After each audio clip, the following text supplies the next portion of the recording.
Zenide maiteok, gaur egun edonoren onarpen maila, plaza eta auditorioetan, edo internet sareetan, zenbat jende biltzeko gaituzunean arabera neurtzen da.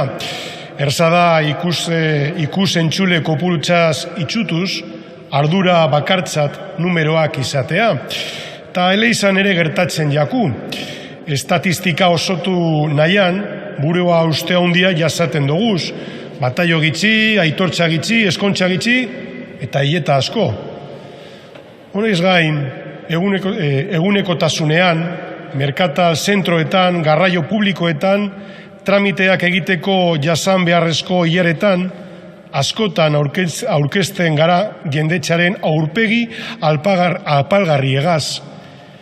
Ez ezagunen tartean egotea erlazio bako, alkar ezagutzeko aukera bako multzoaren tartean egotea. Ostera, jainkoa jendetza maite dau.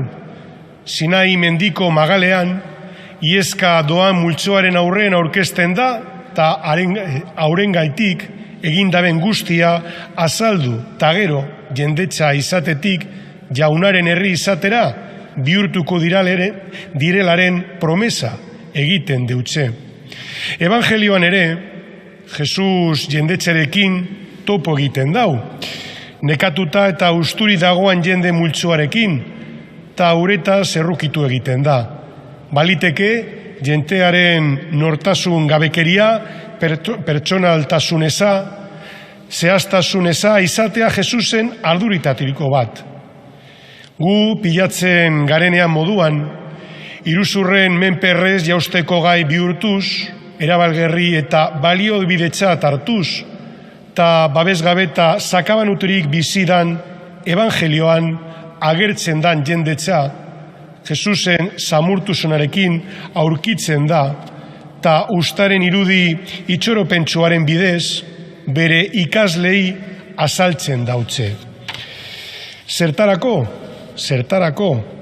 partaide izateko, hau da garrantzitsuena, partaide izateko. Bizi iturridan Jesusen eskaintza parte hartzeko, jende multzo hori, menetan bizirik dagoen elkartean bihurtzeko, jangoikoaren herri izan daiten. Ikasleen zeregina ez da multzoa mailatu eta zerrendatu, ez da antolatu edo ezitu. Egin beharra bizigabeko jende multzoa, izatearen etxipenegandik askatzen eta osatzen da. Jesus ez da ezer egin gabe geratzen gizadiaren behar izanen aurrean. Berak beti bultzatu egiten dau. Kasu honetan, apostoluak parte hartzera, ekintzera, begirata ez gelditzera bultzatzen dauz. Erreinua hurbil dago eta iragartzen daben seinaleak nabaritu behar doguz. Gaixoak osatu, hilak biztu, legedunak garbitu, deaburuak bota.